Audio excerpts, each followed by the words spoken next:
La plupart des gens savent ce que cela signifie quand quelqu'un est décrit comme un escroc. C'est l'abréviation de l'homme de confiance, ce qu'on appellerait aujourd'hui un arnaqueur. Des personnes qui qui utilisent la tromperie, l'astuce et les mensonges pour leur propre fin. L'arnaque exploite souvent la cupidité pour frauder et soutirer de l'argent à autrui. Bien qu'aujourd'hui associées aux téléphones et technologies modernes, les arnaques existent depuis des siècles. Remontons le temps jusqu'au Moyen-Âge et parlons de certains de ces escrocs. Nous y croiserons un faux prince maudit, des inspecteurs du gouvernement suspects et des boulangers malhonnêtes. Bienvenue à la folie médiévale.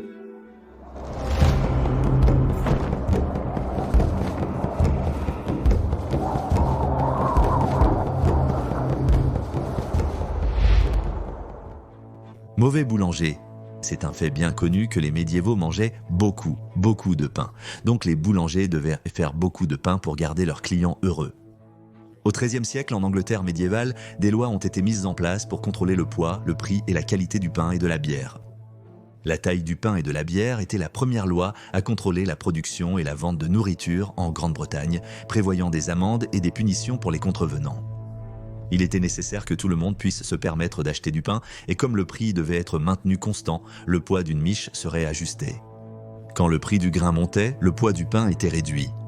De nombreux boulangers malhonnêtes tentèrent de tromper leurs clients en alourdissant le pain avec des ingrédients supplémentaires. Parfois, ils ajoutèrent des choses comme de la craie ou de la terre. Dans un cas, en 1388, un boulanger à Londres du nom de John Gibb est allé encore plus loin en ajoutant du fer à son pain.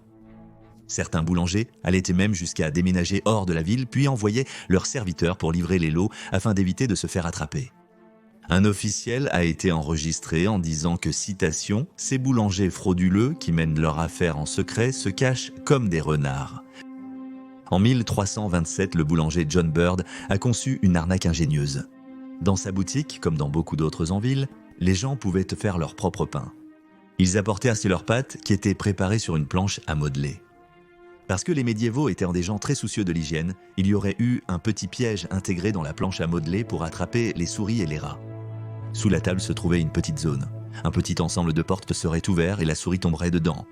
Dans la boutique de John, l'un de ses serviteurs se cachait sous la table et pinçait de petites quantités de pâtes à travers les portes du piège. Ces morceaux s'accumulaient, mais le serviteur a été attrapé en train de se cacher avec une assez grande quantité de pâtes. L'échevin et le maire ont lancé une enquête qui a révélé que 9 autres boulangers, dont 2 femmes, commettaient ce type de fraude dans la ville de Londres. Les pinceurs de pâtes ont été arrêtés et jugés. Toutes leurs planches à mouler ont été détruites et les criminels ont été emmenés au pilori, où ils avaient de la pâte accrochée autour de leur cou et étaient publiquement humiliés et laissés à la merci de la foule pour la journée. On les a avertis que s'ils étaient pris en train de commettre l'infraction une deuxième fois, ils seraient alors exilés de la ville. Absolument potis, d'autres escrocs travaillaient également à Londres. C'était plus facile dans une ville populeuse de cette taille. Dans les petites villes, vous aviez moins de chances de vous en tirer en fraudant les gens quand tout le monde se connaissait. Dans ces endroits, les escrocs étaient plus susceptibles d'être des étrangers venant de l'extérieur de la région. En 1316, Alan le Soper vendait ce qui semblait être des pots en laiton dans la ville.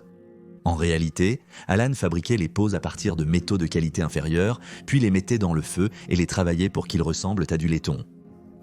Quiconque en achetait un le ramenait à la maison et après l'avoir mis sur le feu pour l'utiliser, se retrouvait avec un morceau de déchet fondu et inutile. Les taverniers ajoutaient des colorants au mauvais vin pour le faire paraître bon et mélangeaient du vin aigre avec du bon vin pour masquer le goût. Les marchands pourraient même ajouter de la saleté à des épices comme la cannelle. Mendiants. En 1380, 2 hommes mendiaient dans les rues de Londres. Leurs noms étaient Richard Linham et John Ward. L'histoire qui circulait était que les 2 hommes étaient des commerçants et qu'ils avaient été attaqués par des voleurs qui avaient volé tout ce qu'ils avaient et leur avaient coupé la langue pour faire bonne mesure. Les 2 mendiants portèrent la langue de John avec eux sur un petit crochet et pour ceux qui pouvaient lire, il y avait une petite note attachée à celle-ci qui disait, je cite, « Ceci est la langue de John Ward ». Beaucoup de gens étaient illettrés, mais le simple fait qu'il y avait de l'écriture pour accompagner la langue la rendait spéciale. Les hommes ouvraient la bouche pour faire un bruit rugissant et montrer aux gens que leur langue manquait. D'une manière ou d'une autre, les autorités de la ville se sont rendues compte que tout cela n'était qu'une ruse. Les hommes avaient évidemment des langues car lorsqu'ils ont été arrêtés et interrogés, ils ont avoué. Ils ont passé 3 jours au pilori avant d'être emprisonnés. Au Moyen-Âge, les faux mendiants étaient regardés avec mépris. Il était admis que la mendicité était le seul moyen de survie pour certaines personnes vulnérables. En prétendant, ces 2 hommes profitèrent de ce fait et étaient traités en conséquence. Escroc, Shamshandi. Il y a beaucoup d'autres histoires sur des personnes prétendant être quelqu'un ou quelque chose qu'ils ne sont pas. Sans Internet ni pièce d'identité, il était difficile de vérifier l'identité de quelqu'un. La plupart des gens seraient probablement assez confiants, permettant à une personne intelligente d'en profiter. Tel l'homme qui se faisait passer pour un sergent du shérif de Londres et allait partout infliger des amendes aux boulangers. Ou celui qui prétendait être l'un des bureaux du maire. Il parcourait les tavernes pour s'assurer du respect des règlements. Parfois, lorsque les directives étaient enfreintes, le faux inspecteur acceptait des pots de vin de 6 ou 12 pence pour fermer les yeux, bien qu'il ne soit pas un véritable officiel. Un autre imposteur effronté s'est déclaré preneur de la bière du palais royal. Il a été surpris en train de faire le tour des auberges, confisquant des barils de bière, affirmant, je cite, que cette bière était nécessaire au roi et qu'il l'emporte avec lui. Vous serez payé pour cela plus tard. Un escroc s'est même fait passer pour un comte. Il a dit qu'il avait fui à Londres parce que le roi voulait qu'il épouse une des dames de compagnie de la reine et qu'il ne le voulait pas. Il a convaincu des gens de le cacher et de prendre soin de lui chez eux. Un marchand lui a permis de rester chez lui et de dormir avec sa fille parce que le faux comte a dit qu'elle était plus belle que la dame de compagnie de la reine et qu'il voulait l'épouser à la place. Certains sont même allés jusqu'à prétendre qu'ils étaient de véritables rois, comme Perkin Warbeck qui prétendait être l'un des princes de la Tour, ou Giano de Guccio de Sienne en Italie qui prétendait être le roi Jean Ier de France et de Navarre.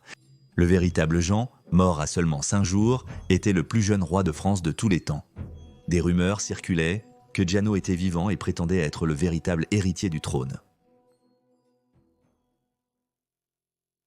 Saint-Jean-aux-Tours.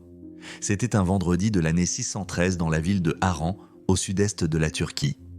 Parce que c'était un vendredi et le jour de prière communautaire islamique, toutes les mosquées de la ville étaient pleines de fidèles adorateurs. Ils effectuaient leurs ablutions rituelles et déroulaient leurs tapis de prière.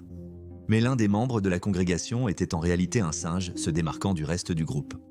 Il était vêtu comme un homme, arborant des habits opulents et un parfum digne d'un prince royal. La selle sur la mule qu'il montait était faite d'or finement décoré. Il était accompagné d'esclaves indiens portant ses chaussures et son tapis de prière. En entrant dans la mosquée, le singe a effectué la prière de salutation habituelle avant d'utiliser son chapelet dans sa contemplation personnelle. Les fidèles étaient étonnés alors que la foule grandissait. Les serviteurs du singe ont commencé à répandre une histoire autour de la mosquée. Ils disaient qu'il n'était pas vraiment un singe, mais un prince important venant de l'un des royaumes indiens les plus riches.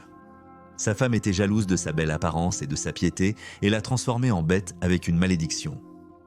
Pendant le récit, le singe pressa un mouchoir contre ses yeux et se mit à pleurer. Ses fidèles esclaves ont raconté comment sa femme tenait la vie du prince en otage et avait juré de ne pas lever la malédiction jusqu'à ce qu'elle reçoive une somme d'or substantielle. Il était certainement chanceux alors que les rois de l'Inde avaient presque rassemblé la grande somme, bien qu'ils avaient besoin juste d'un peu plus. Ne serait-il pas merveilleux si les gens de Harran pouvaient offrir une partie de leur argent pour aider le prince vertueux en un tel jour saint en retour des bénédictions d'Allah? L'arnaque a réussi, permettant au singe princier et ses fidèles de s'enfuir avec un joli pactole. Mais Al-Jalbari, leur compagnon de voyage à Harran, n'a pas été dupé par l'histoire larmoyante du soi-disant prince maudit, qui s'est avéré n'être qu'un singe bien dressé. Cette histoire a été racontée plus tard dans un livre écrit par Al-Jalbari, maintenant connu sous le nom de « Livre des charlatans ». On dit qu'il a été écrit à la demande de Rakan al-Din, un dirigeant turkmène. Dans ce livre, Al-Jalbari, un érudit et explorateur de Damas en Syrie, a exposé la fraude pratiquée par les alchimistes, échangeurs de monnaie. Il a en fait décrit les alchimistes comme, je cite, « connaissant 300 façons de faire des dupes » et les a moqués en disant que quiconque savait réellement comment transformer un métal de base en or ne révélerait jamais un secret aussi rentable à quiconque de toute façon.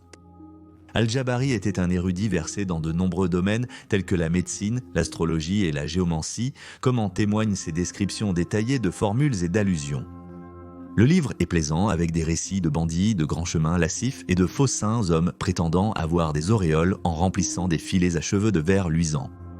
Des hommes se faisant passer pour des guérisseurs recouvrent leurs aides d'un mélange de mandragore, poireaux et vitriol vert, puis les baignent dans l'eau chaude pour simuler leur guérison. Il y a des instructions sur comment forger une carte au trésor ancienne, faire parler une tête coupée ou fabriquer de fausses épices et bijoux.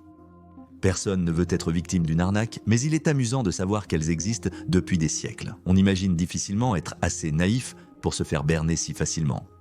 Dites-moi dans les commentaires si vous êtes d'accord ou non. Merci d'avoir regardé cette vidéo et je vous retrouverai la semaine prochaine pour une autre. À la vôtre.